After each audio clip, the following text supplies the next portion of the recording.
Okay, I'm going to be making you videos of me reading Harry Potter and the Sorcerer's Stone, so I hope you like it.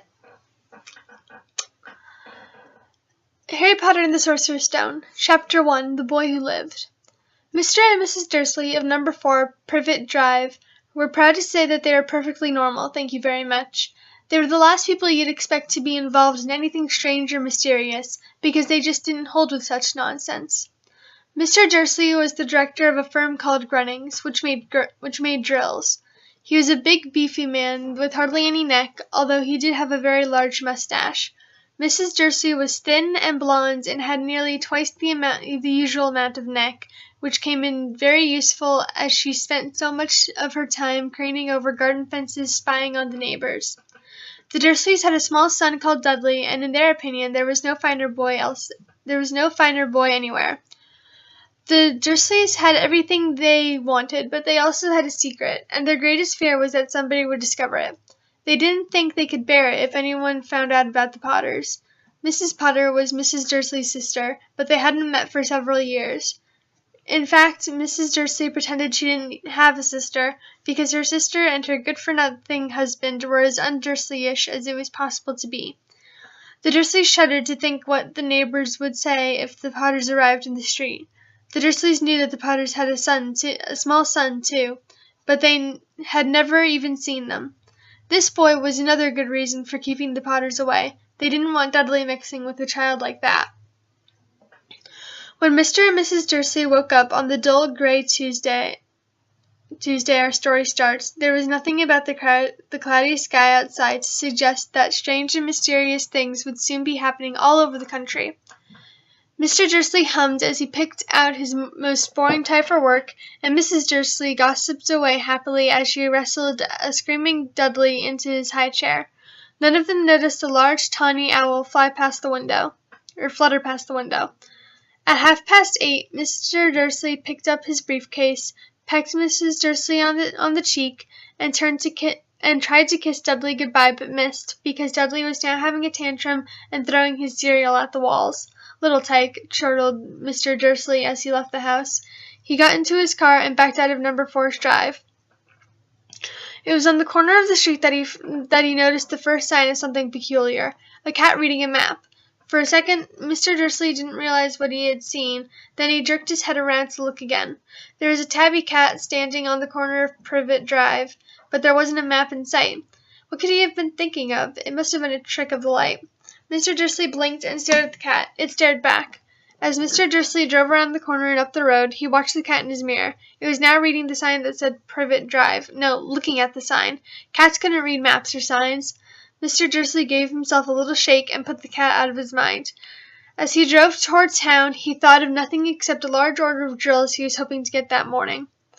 But on the edge of town, drills were driven out of his mind by something else. As he sat in the usual morning traffic jam, he couldn't help noticing that there seemed to be a lot of strangely dressed people about, people in cloaks. Mr. Dursley couldn't bear people who dressed in funny clothes, the get-ups he saw in young people. He supposed this was some stupid new fashion. He drummed his fingers on the steering wheel, and his eyes fell on a huddle of these weirdos standing quite close by. They were whispering excitedly together. Mr. Dursley was enraged to see that a couple of them weren't young at all. Why, that man had to be older than he was, and wearing an emerald green cloak. The nerve of him. Sorry, my reading's terrible. The nerve of him. But then it struck Mr. Dursley that this was probably some silly stunt. These people were obviously collecting for something. Yes, that would be it. Traffic moved on, and a few minutes later, Mr. Dursley arrived in the Grunnings parking lot, his mind back on drills. Mr. Dursley always sat with his back to the window in his office on the 9th floor. If he hadn't, he might have found it harder to concentrate on drills that morning. He didn't see the owls swooping past in broad daylight, though people down the street did. They pointed and gazed open-mouthed as owl after owl sped overhead. Most of them had never seen an owl even at night time. Mr. Dursley, however, had a perfectly normal owl-free morning. He yelled at 5 different people. He made several important phone calls and shouted a bit more. He was in a very good mood until lunchtime, when he thought he'd stretch his legs and walk across the road to buy himself a bun from the bakery. He'd forgotten all about the people in cloaks until he passed a group of them next to the baker's. He eyed them angrily as he passed. He didn't know why, but they made him uneasy. This bunch were whispering excitedly too, and he couldn't see a single collecting tin. It was on his way back past them, clutching a large doughnut in his bag, that he caught a few words of what they were saying. The Potters, that's right, that's what I heard, yes, their son, Harry.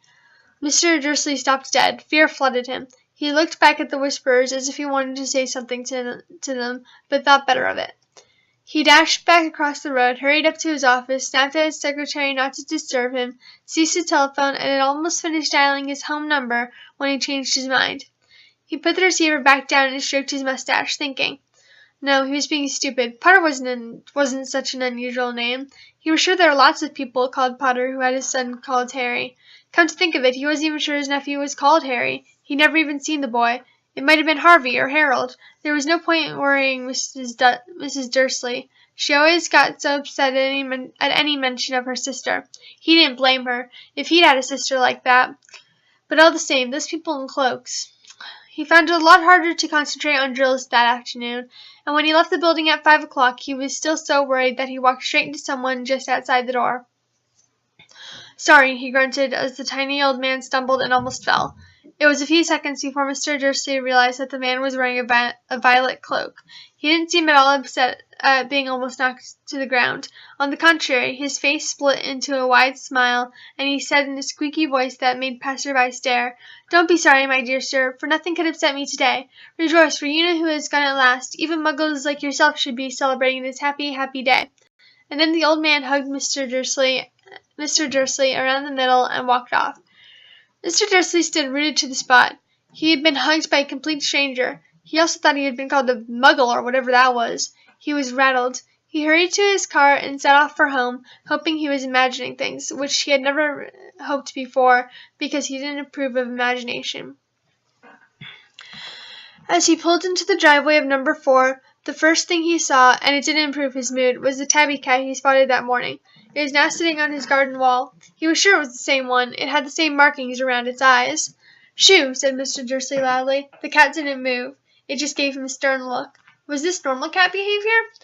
Mr. Dursley wondered. Trying to pull himself together, he let himself into the house. He was still determined not to mention anything to his wife. Mrs. Dursley had a nice normal day. She told him over dinner all about Mrs. Next Door's problems with her daughter and how Dudley had learned a new word, won't.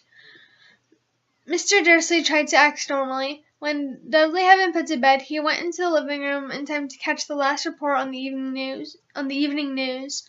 And finally, bird watchers everywhere have reported that the nation's owls have been behaving very unusually today. Although owls normally hunt at night and are hardly ever seen in the daylight, there have been hundreds of sightings of these birds flying in every direction since sunrise. Experts are unable to explain why the owls have suddenly changed their sleeping pattern. The newscaster allowed himself a grin. Most mysterious. And now over to Jim McGuffin with the weather. Going to be any more showers of owls tonight, Jim? Well, Ted, said the weatherman, I don't know about that, but it's not only the owls that have been acting odd lately. Viewers as far apart as Kent, Yorkshire, and Dundee have been phoning in to tell me that instead of the rain I promised yesterday, they've had a downpour of shooting stars. Perhaps people have been celebrating bonfire night early. It's not until next week, folks, but I can promise a wet night tonight. Mr. Dursley sat frozen in his armchair. Shooting stars all over Britain, owls flying by daylight, mysterious people in cloaks all over the place, and a whisper about the Potters. Mrs. Dursley came into the living room carrying 2 cups of tea. It was no good. He'd have to say something to her. He cleared his throat nervously. Petunia, dear, you haven't heard from your sister lately, have you? As he expected, Mrs. Dursley looked shocked and angry. After all, they normally pretended she didn't have a sister. No, she said sharply. Why? Funny stuff on the news, Mr. Dursley mumbled. Owls, shooting stars, and there are a lot of funny-looking people in town today. So? Snapped Mrs. Dursley. Well, I just thought maybe it was something to do with, her crowd. Mrs. Dursley sipped her tea through pursed lips. Mr. Dursley wondered whether he dared tell her he heard the name Potter. He decided he didn't dare. Instead, he said, as casually as he could, their son, he'd be about Dudley's age now, wouldn't he? I suppose so, said Mrs. Dursley stiffly. What's his name again? Howard, isn't it? Harry. Nasty common name, if you ask me. Oh, yes, said Mr. Dursley, his heart sinking horribly. Yes, I quite agree. Okay, I will continue this in a bit, and I'll have this posted up to YouTube as soon as possible. But I love you.